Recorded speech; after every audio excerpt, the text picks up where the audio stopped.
네덜란드 도시형 치유농업 연구 사례 및 현황에 대한 주제 발표가 있겠습니다. 본 주제를 발표하실 분은 네덜란드 푸드 포 굿 농장 한스 페일스 대표님입니다. 한스 페일스 대표님은 소셜 그린 프로젝트 창시자 및 슈퍼바이저이며 소셜 어반 가더닝 창시자 및 매니저입니다.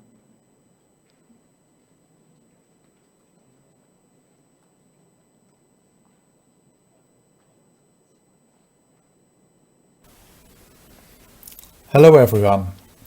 Thank you so much for the invitation to talk about our work on urban agriculture, welfare and health. My name is Hans Pijls. I'm the director of the Foundation De Wending and founder of the urban farm Food for Good in the Netherlands. I would like to share the following with you. First of all, a little bit about my background, then about how Food for Good works, and what the broad benefits of Food for Good are, and how especially it contributes to the health of the citizens of the city of Utrecht, the city where the garden is situated. And finally, I will give a brief introduction of what positive health is and how we use it in the garden. About myself, I grew up as a farmer's son and worked a lot in agriculture, organic farming and care farming. And for the last 20 years, I've mainly been working on creating community gardens. Working with communities is essential in my work. The last 10 years, the focus has shifted to projects about growing food in various ways, including food forests. And in the last 3 years, the concept of positive health has become more important. As you can see, I mainly focus on social and health effects of urban farming. So why is that? That's my mission, my personal mission, and the mission of our foundation is nature connects. Because as humans, we lived for ages as groups of people close to nature. That's in our DNA. So with natural community gardens, we can bring people together again. Gardening connects people across cultures and ages. I have some examples from gardens we were working on or have been working on and that still exist today. This garden within the blue lines is situated in Amsterdam. It's close to the city center.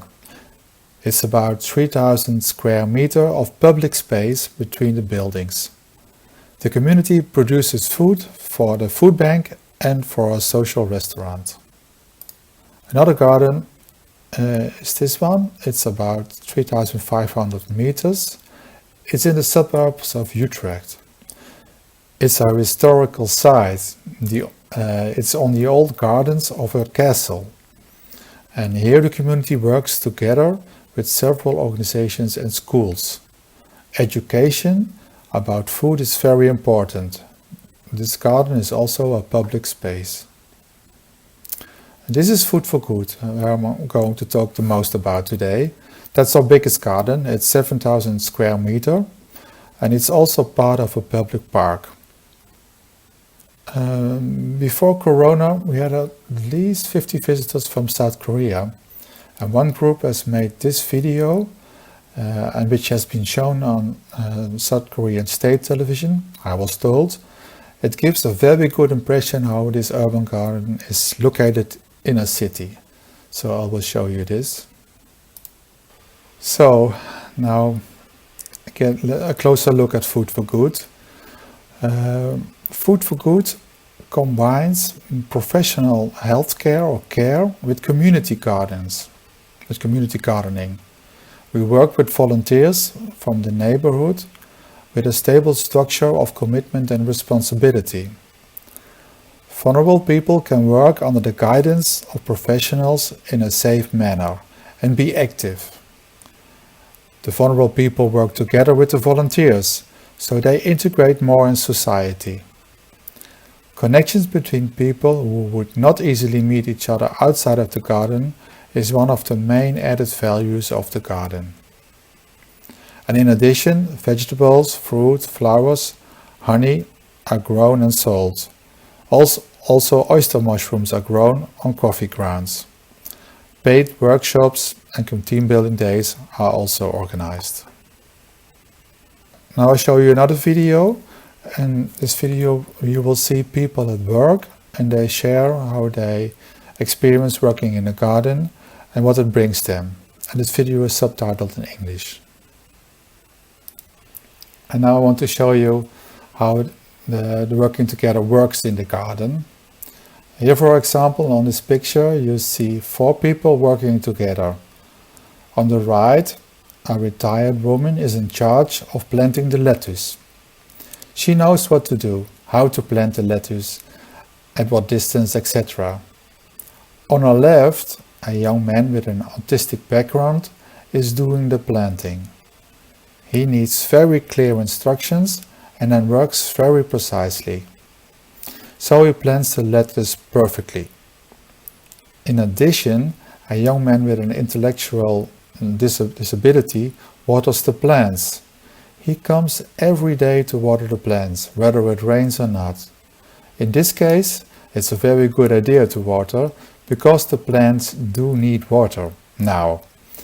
At the same time, he takes a child of one of the other volunteers with him, so that this other volunteer has his hands free for other jobs. And this way, people with very diverse backgrounds and disabilities work together. This is the core of how working together in the garden works. The garden also connects people from various backgrounds, from all kinds of cultural backgrounds. These are women from Moroccan origin. And this is a group of elderly Moroccan people, Moroccan men, and of course they like to be within their own group. But because there are also many other people in the garden, there's lots of connections between the different groups. Here's a screenshot of some of the Food for Good workers. All different kinds of backgrounds.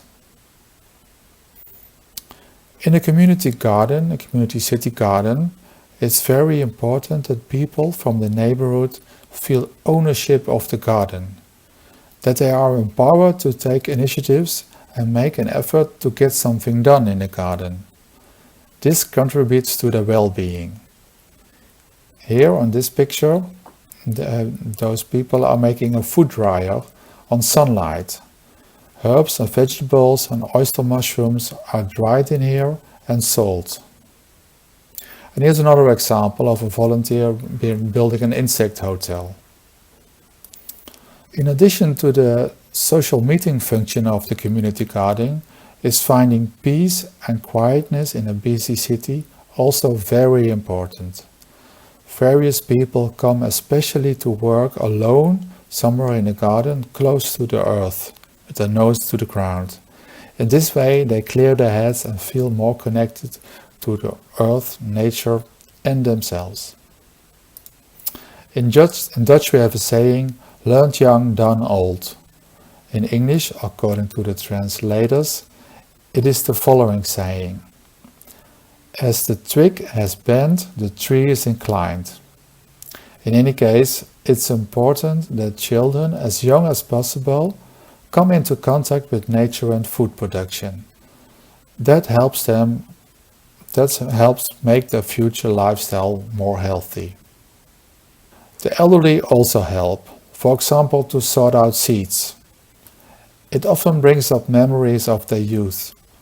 Especially for people with memory problems, activities in a garden are very valuable and activating for them. Taking care of the crops, investing in the soil, in sowing, weeding, carrying and finally harvesting gives a satisfying feeling, a feeling of pride. This strengthens the participant's self-esteem.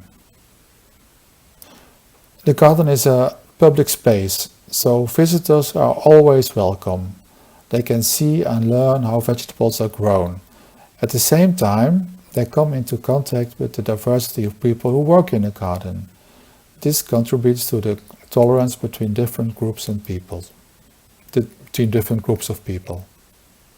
And of course there is education, especially for children. They gain more understanding and appreciation for nature and the cultivation of food. And then, no matter how beautiful the harvest is and how proud people are of the vegetables do not provide enough money to run a sustainable business. Vegetables are just too cheap. The selling of vegetables is only 5 to 10% of our income. So how do we solve that? We have grown over time into a fully fledged healthcare company. We see how happy and amazed people are in the garden, like these 3 elderly people with memory problems. Our offer is very diverse for several groups of people. We like in terms of an ecosystem.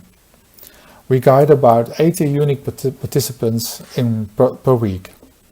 And for this we have a team of 3 professionals, about 1.5 full-time jobs. 70% of our income is from care.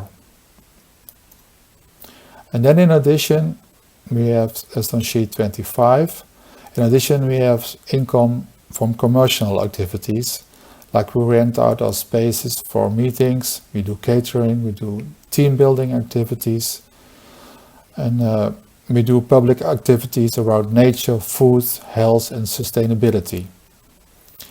The participants and the volunteers have an active role in these activities and gain work experience in them. This is how those activities look like. This is a catering job. This is a pizza workshop, that's page 27. The pizza school, that was very nice, but because of Corona we could not continue this business. We needed more space for our own participants. This is how the self-baked pizzas with products from our garden taste like.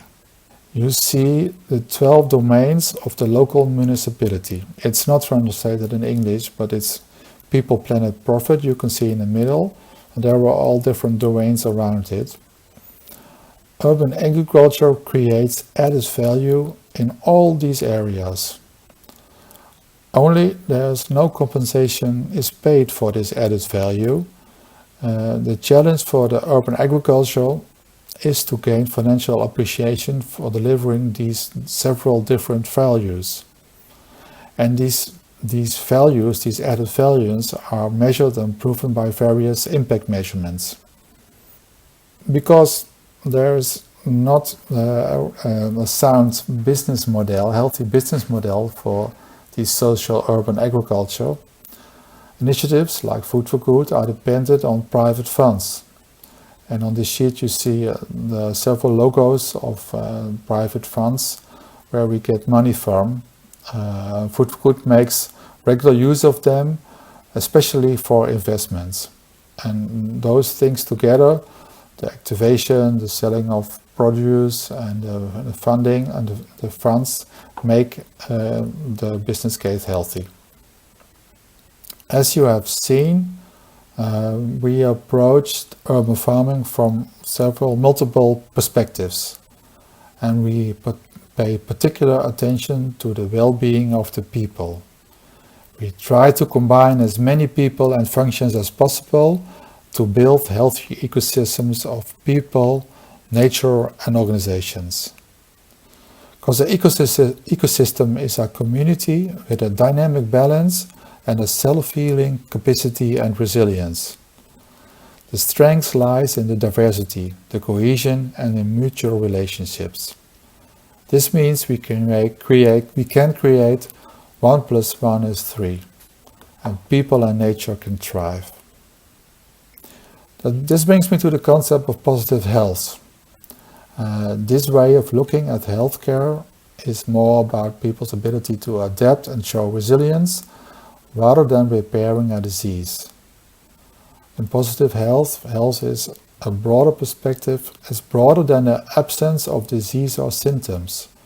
It's increasingly an increasingly central role is played by other aspects such as resilience, sense of purpose, meaningfulness, and self-management.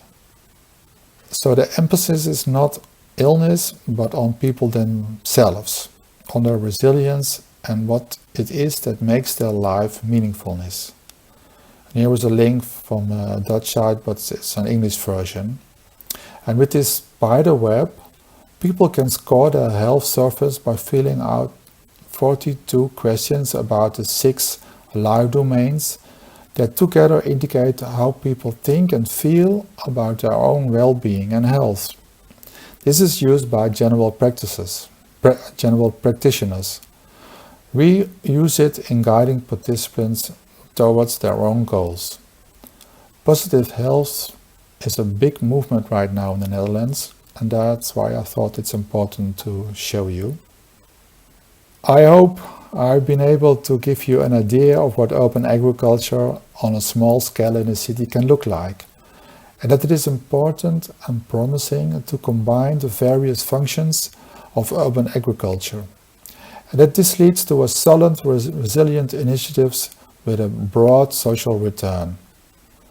I'm thankful for the several awards we won, which tell us that we are doing the right thing. Thank you for your interest. If you have any questions, you know where to find me. Thank you.